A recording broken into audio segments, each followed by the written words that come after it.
So here we are. The following are assets, except now, first of all, we know assets to be, any resource that is owned or controlled by an entity that will cause future economic, benefit to flow to the entity. So we shall analyze this based on that definition. If you look at returns inwards are basically, you know, assets coming back to the business or sales returns.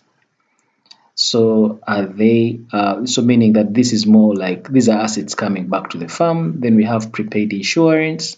Prepaid insurance, you have paid insurance in advance. That is actually treated as an asset in your books because in the future you're going to benefit from that by consuming the insurance. So this is an asset.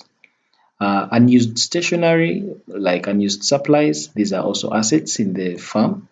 Then income received in advance. Of course, when you receive income, it means you have received this income, but you have not yet, earned it. So it means you have an obligation to earn this income. If it is a good, you have an obligation to supply this good to this customer because whereas you've received the money, you've not yet earned that money.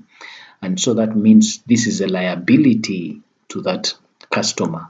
So the following are assets except, of course, it's except this income received in advance. So the answer there is D.